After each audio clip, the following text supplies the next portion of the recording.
everybody, it's Natalina and it's a beautiful August day. So I'm coming to you from my garden. I'm getting ready to videotape my preserving project for this week for my preserving course. And I just thought I would show you what's happening in my garden right now and talk to you a little bit about this wonderful produce that's starting to be available and ready for us. So what I have here is these are our Romano bean plants. So in our preserving project this week, we are making a vegetable antipasto. So I'm picking the tender Romano beans. So these would take the place of just, your green string beans in the recipe. So I'm going to be picking the tender Romano beans, and I'll be cutting those up and adding those to my recipe. I wanted to show you also what we do here. We let some of the beans mature, and I think you could probably see the red color here of these more mature Romano beans, and these will let them mature on the stalks here, and then we will gather some beautiful barlotte beans to make things like pasta fagioli and all those delicious dishes, soups as well. They're great in soups. So these are the Romano beans, but like I said, you almost get double bang for your buck here, because as a tender bean, they're wonderful, fresh, cooked up in pasta dishes, soups, stews, etc. And then they're totally different when we let them mature. So that's the first thing I wanted to show you. And now I'm going to ask Laura to come in close.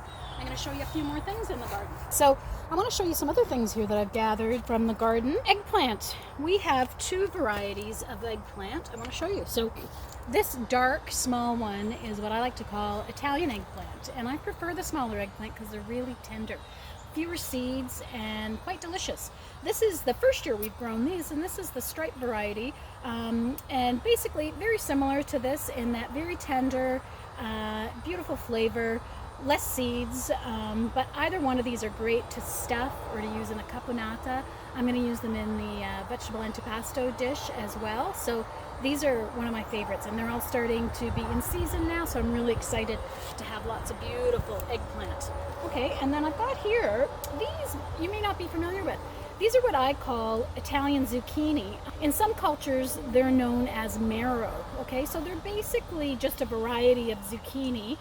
They're lighter in color than your green, your dark green. These ones are a little bit rounder as well. And these are nice when you pick them smaller like this, so that the seeds are smaller. I find the flesh of these very tender and delicious. So this is a variety that we grow every year. Sometimes they're round like this, sometimes they're the long and skinny size and shape, just like the regular green ones that you see in the grocery store, but they're just this lighter shade of green, which makes for a really tender vegetable. I'm also going to be adding these to my vegetable antipasto dish. This recipe we're doing today also calls for some garlic. Although we're not harvesting our main garlic plants yet, I do have what I call them little rogue garlic that have kind of come up on their own. So my husband always tells me I'm welcome to pull these out at any time. So here they are. These are the smaller ones. So these will be perfect for my recipe today because I only need a little bit. I don't need a lot of them. Also some basil. Of course, we've got lots of basil, and I've talked to you about basil before. We have numerous plants that are ready at different times of the season. So I'm going to grab a nice handful of basil over here.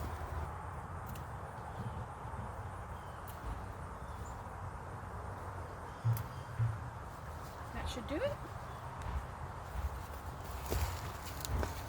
Add that to my basket.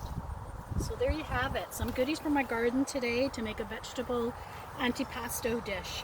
And we'll be back coming to you from the garden in the weeks to come. There's lots of tomatoes that are on the plant here. Some of them ripe, but most of them green right now. But very quickly these will all be ready, and we'll be talking to you about canning tomatoes.